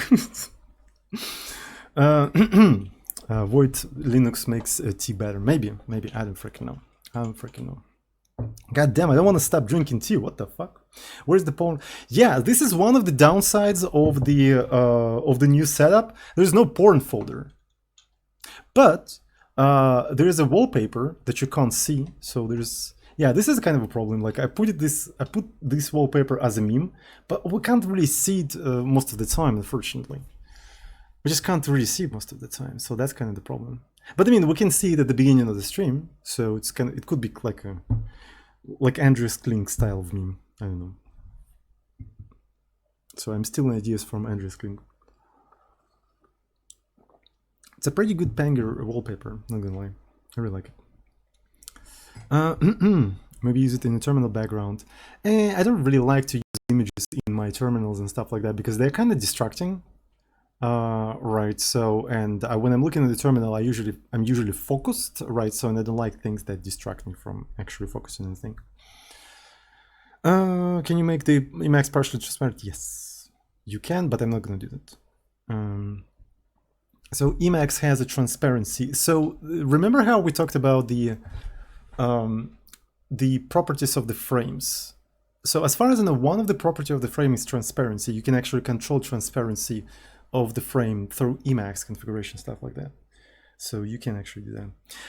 By the way, one of the important things that I forgot to mention in my configuration and stuff like that is the mechanism of rc/require. So, and it's kind of like a major mechanism in my config. And it's a super cool one. Let me actually demonstrate you. So if I go somewhere here, so you may notice things like rc require. I even have a rc require them. Right, this one is also really interesting, so I should have used that one. So there's also rc require smex and either completion read plus or whatever. So smex adds idot to mx to the commands in here. As you can see, I don't have idot in here. Smex adds that thing. So, and essentially what you do, you just like do rc require on the packages, but you do that on the packages that you don't have installed. The main point of this entire thing is that rc require will look whether a package is installed, and if it's not installed, first it's going to install it, and then it's going to usually require it, basically load it. So why would you do it like that? The main idea is that you take a new computer, you download the configuration, you symlink all of the config files, you open Emacs, and Emacs just installs everything it needs. All of the third-party dependencies, all stuff like that through rc require. And rc require does not install package if it's already installed. So this was the idea. And I don't know, like people use package and stuff like that. Does use package automatically installs things for you? So this is kind of like use package with less features, probably, yeah. But what's interesting is that I developed this mechanism way before use package even existed.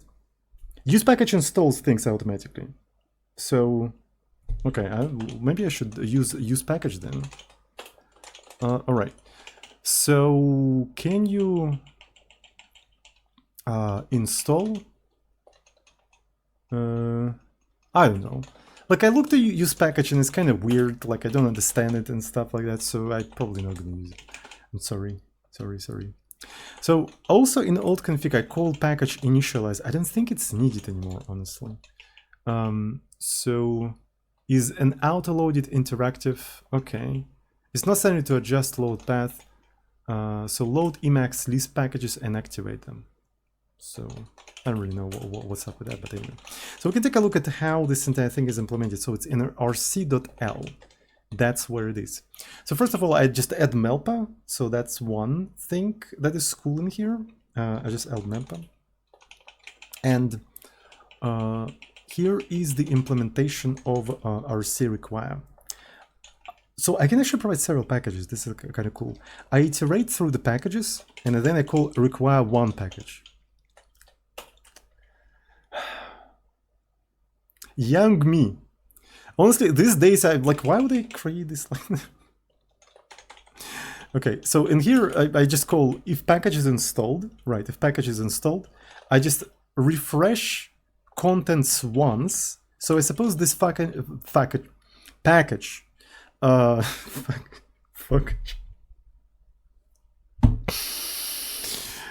this right, so this function, it's a mix between function and package. Fuckage.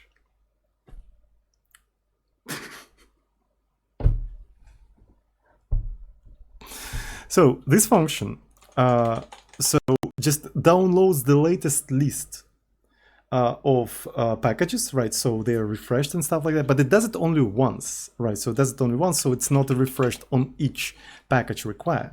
So we just refresh this list and we do package install, right? As you can see, there was a lot of experimentation that went into this package manager, right? So because like you really need to refresh the content, because at the beginning it's not like it's not refreshed, it's not fetched from melpa, for instance, so it may not work right away. And I also have a thing called require them, right? So it is needed for requiring and enabling and loading themes simultaneously.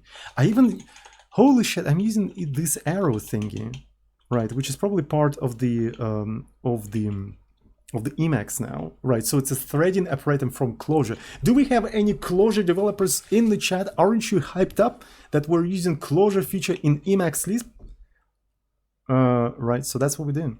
So as far as now, I don't remember what this thing does, but I think what this thing does, so maybe I'm gonna enable Emacs Lisp mode, right? So enable Emacs Lisp. So it takes the first argument and puts it as the last argument to the expression. So essentially it takes this and puts it in here, right?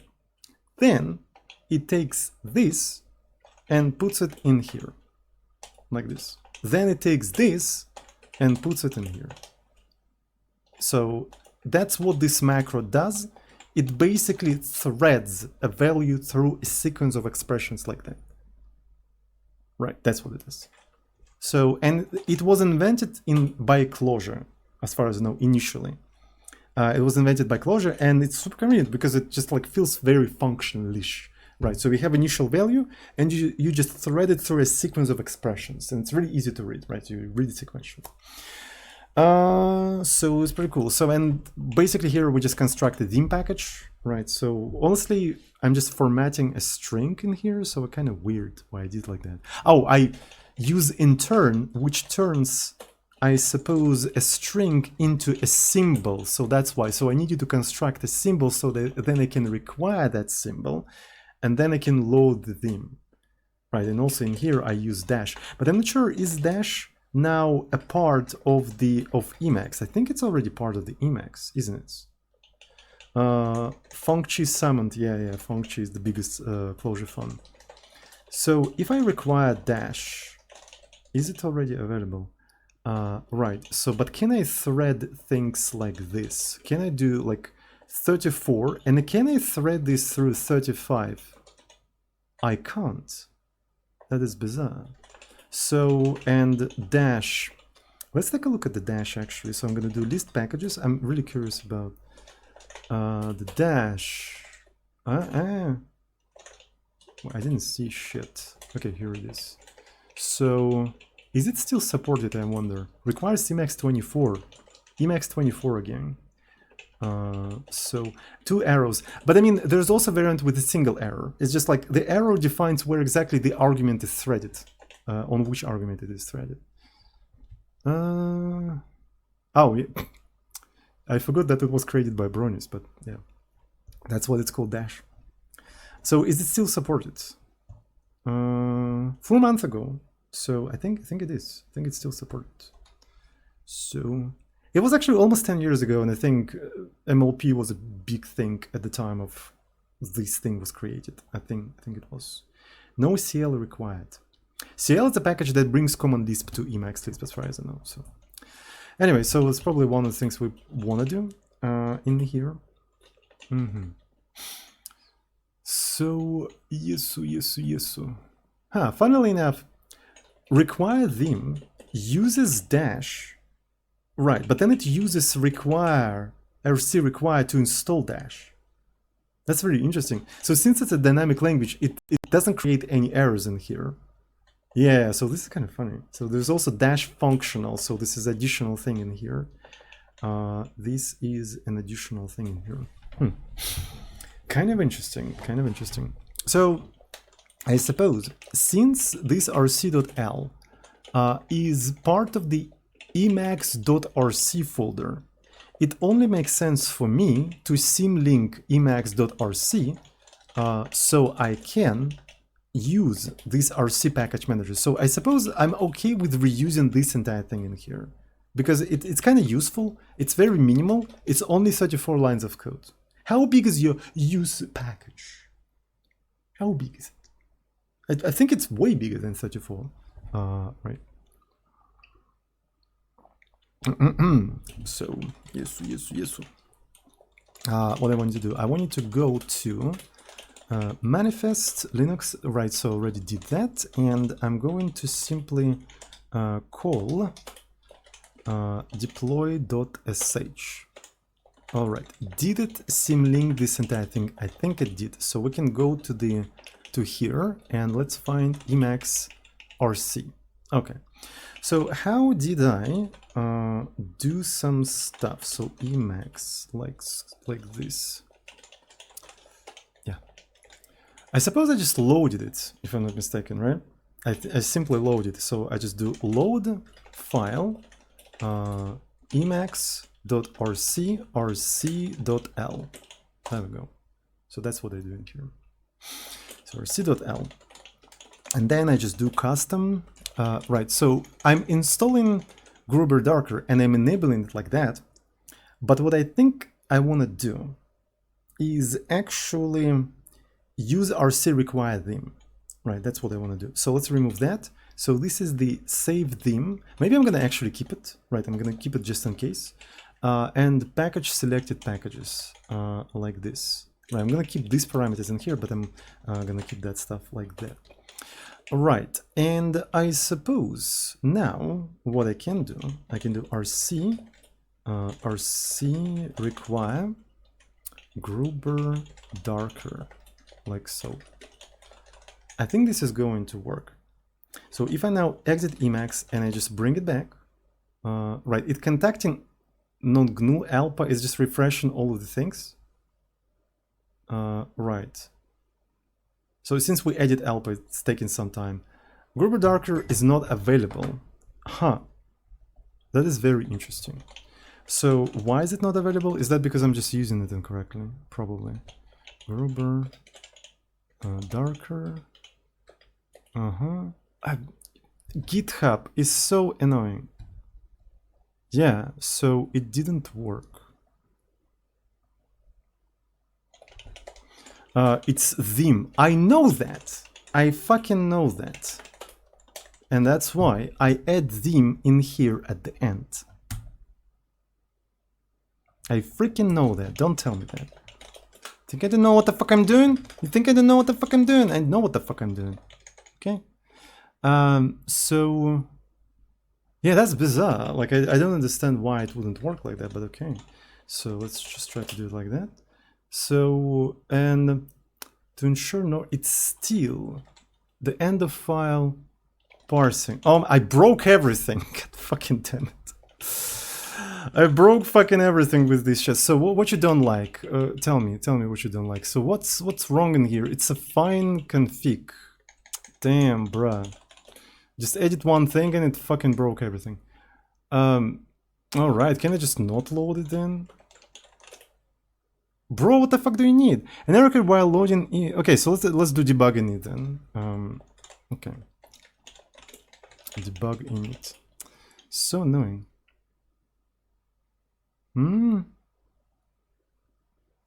Well, loading. Maybe I have to do that. Debug init. It doesn't even give me shit. So to ensure no operation, you should investigate and remove the cause set with debug init option to view complete error logs. Line. Where do you see that? Is that a warnings or something? Like, is that messages? I don't see that. Where did you see line extra parent? Or is it, did you do that? Where is the line extra parent? Like, why doesn't it? So the problem is not what I did wrong or not. Why Emacs doesn't tell me that? Right. Where is the extra line? Why didn't I see that? 18. Is that extra line? No, there's no extra line in here. Everything's fine. So why are you debating me? There's no extra line in here. There's no extra line in here. There's no extra line in here. There's no extra line in here. Wait. Okay, Jesus. But it's not 18. People, don't waste my time. Okay, so, ooh, this is annoying. Right. I tried to do Control F, and it's a thing that starts up File Manager in XFCE. Oof. XFCE is kind of cool in a sense, but it has some annoying default things. It's kind of yikes, honestly, but I mean, that's fine. Okay, so now it should work, hopefully. Yeah, now everything worked, but we lost Gruber Darker. I really want to use RC require for this entire thing. Okay, so I'm going to enable RC require. So I suppose all of the thing got derailed because of that extra, you know, forgotten parenthesis, right? So the entire thing got derailed because of that. So, and everything kind of worked anyway. All right, so RC require Gruber Darker, and I can do something like that. So I do that, and it automatically installs this thing, hopefully. And it will enable it as well, hopefully. All right. It didn't. Gruber Darker is not available. This is not true, by the way. So let me see. Oh, RC require them. Okay, and now it worked. Okay, that's cool. So yeah, Gruber Darker is a separate package. It's a separate package. I'm going to remove Emacs .d. So this is where Emacs actually keeps all of its packages, right? So here's Alpa. I can go there, and here are all the installed packages. Here's the dash functional, Gruber Darker 0.7, and so on and so forth. Here are all of the packages installed. I'm going to remove Emacs D, right? And I'm going to start Emacs for the first time. So there's no Gruber Darker installed, nothing is installed, right? And yeah, it didn't work. Okay, so, but this is exactly why we're string, right? So we're trying to figure out. I think what we need to do is package initialize, right? So because here, as you can see, I do package initialize. So I feel like at the beginning, packages are not initialized. Packages are not initialized. So I'm going to remove emacs.d one more time. And I'm going to bring, there we go. So you need to do package initialize first. So it's going to take some time, right? It's refreshing the packages. It's loading them, and it's going to be installing them. So the idea of the whole thing was that, yeah, and it basically installed Gruber Darker and it configured everything. So you don't have to install anything manually like we did at the beginning of the stream, but just open Emacs and it will download everything and configure everything, and just like everything's fine. So that was the idea of rc/require. Is really use package like that, because I don't remember use package actually installing things. Emacs use package. I think use package worked on already installed things. Right. Macro allows you to set a package customization. So install. So know that use package is not the package manager, although use package does have the useful capability to interface with Emacs package manager. Its primary purpose is help with configuration and loading packages, not with managing their download, upgrade, and installation. Ensure. Okay, so this is cool. This is interesting. So let me see. Use package. Ensure. Load the package using package.l if necessary. All right, but it also has these additional things that you need to learn. My problem with use package is that you have to learn it. It has this like hand-holding API and stuff like that. Like, I don't want to be doing that. I just want to require a package and be done with it. Right, so I really don't like that. Right, so that I have to learn all these things. Like, I used Emacs before use package and it was fine. Like, now why do I have to learn all that stuff? No, not gonna be doing that. With RC require, it's so simple, is that it works like require, but it just also installs the package.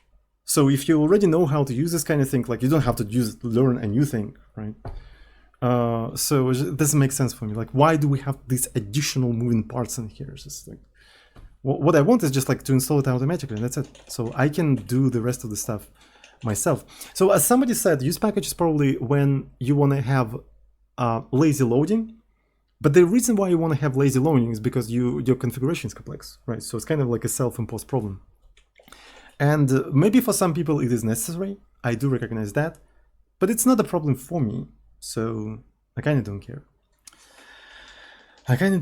So here we do SimC mod, and maybe somewhere here I want to do something like RC require smex, right? So let's just install it.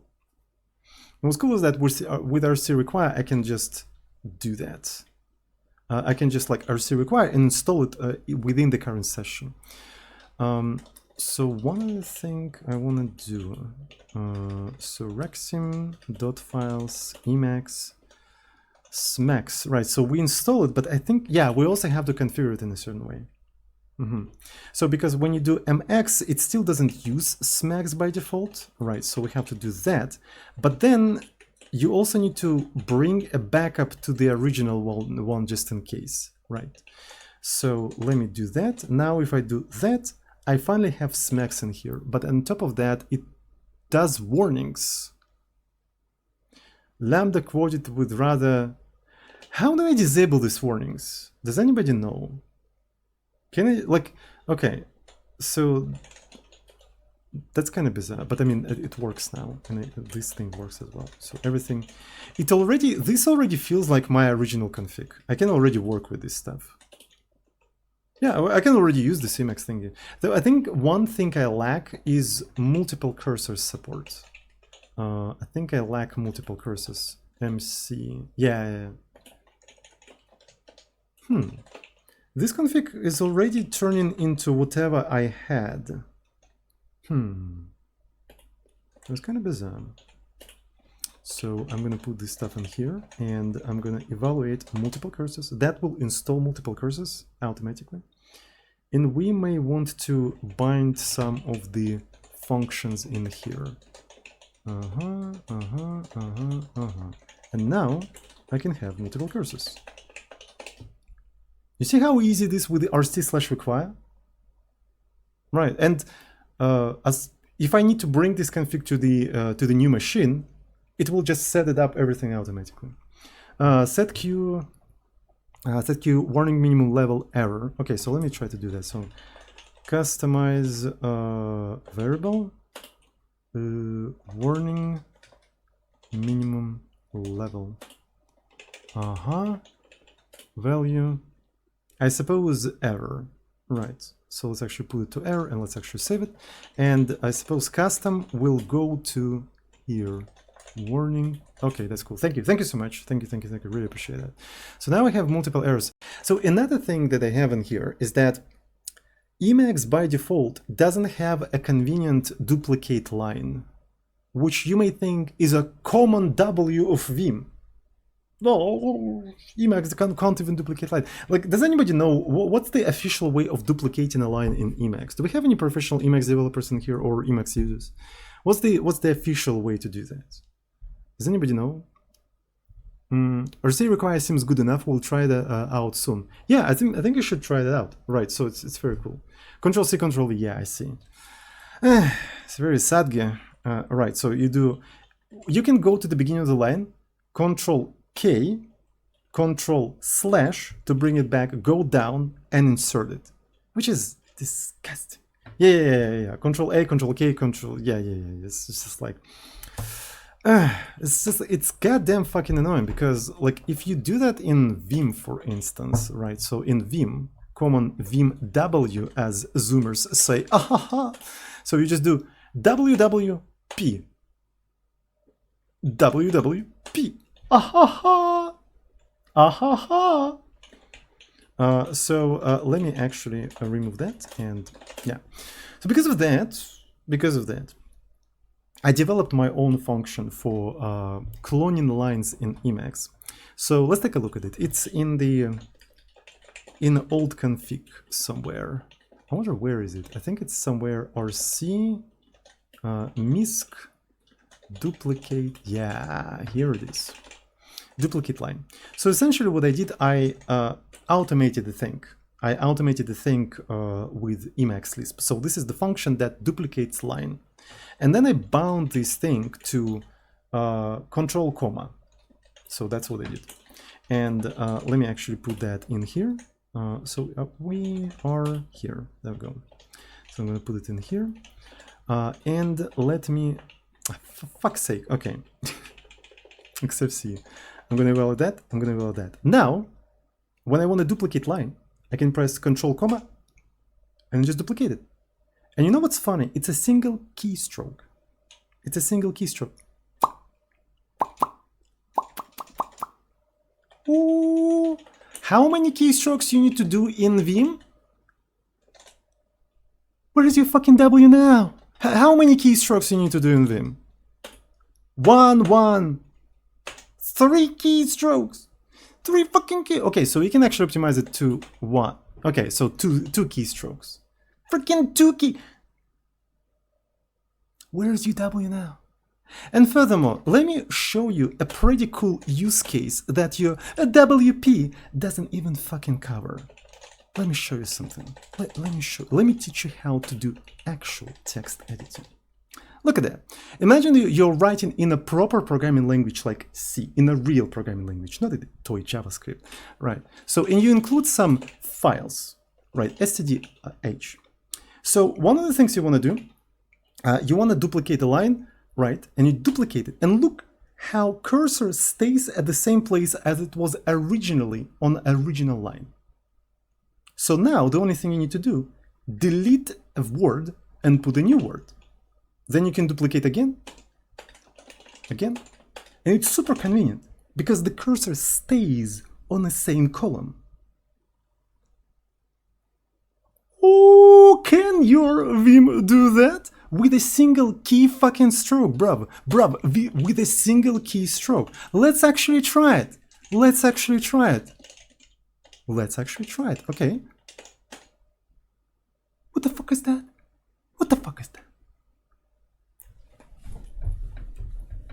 Fucking destroy.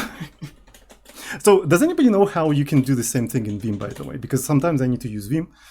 Right, so is there any convenient way to duplicate a line and also keep the cursor on the same column? Oh, there is a duplicate line, right? Duplicate. Oh, okay. Duplicate a line. Ooh. Oh, this is actually kind of cool.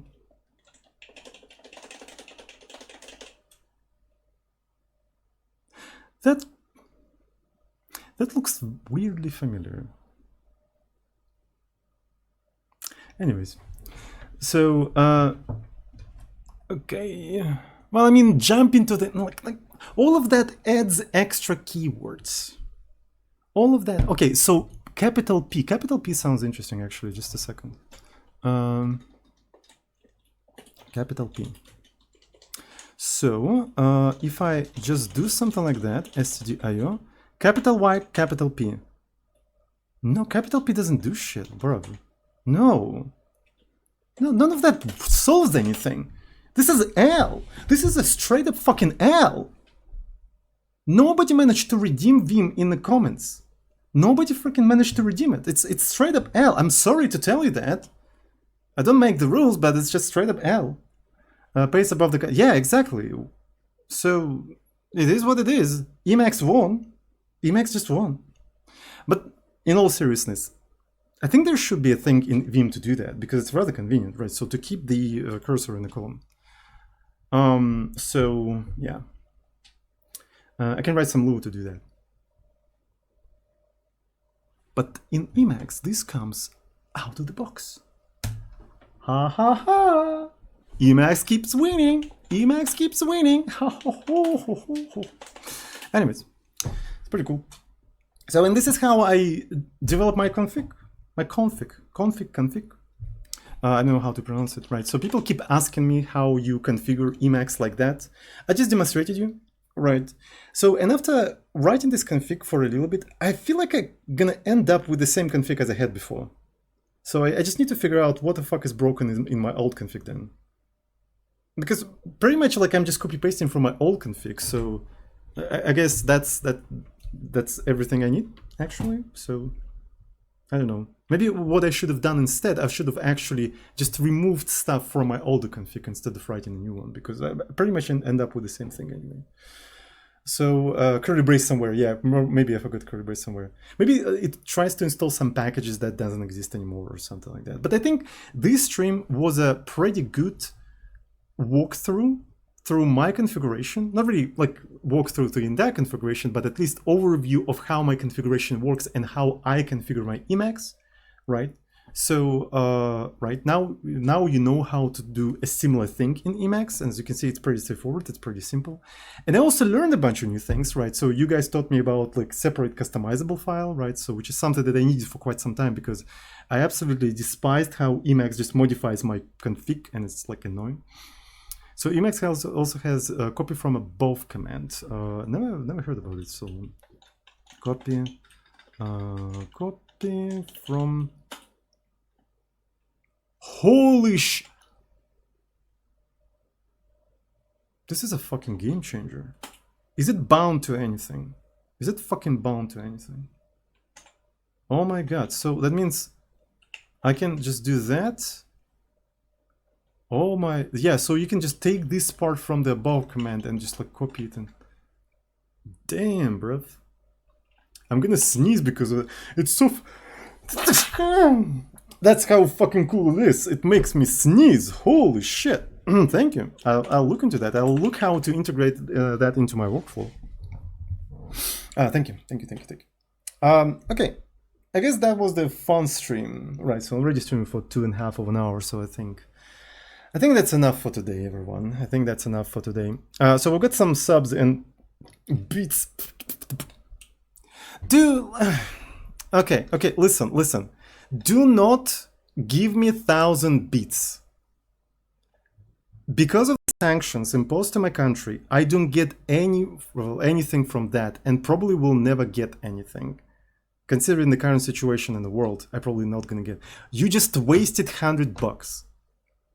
I'm not even fucking. You just wasted $100. If you wanna say something to me in this window, just do that with 100 bits.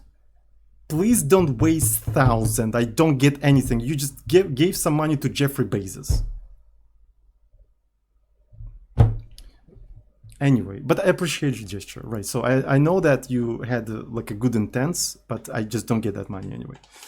So, okay. Hi, I really enjoy your videos. Every time I watch, I want to come back to use i3. Unfortunately, I can't solve the multi-DPI in my monitor at my laptop at my work. I hope keep making this video and hope do rise the font. You rise the font like that.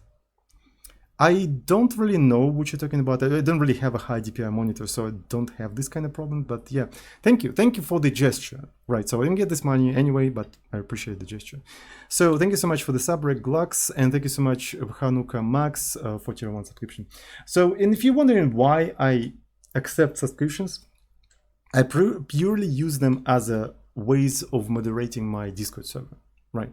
Even though I don't get anything from the subscriptions, just making people pay at least $5 to get into the Discord makes the whole thing much more manageable. So I have to spend less time moderating the server. So that's literally why I do that. I don't get any money, but it's a good moderation tool, so to speak. It's a good moderation tool. So anyway, I guess that's it for today. Thanks everyone who's watching me right now. I really appreciate it.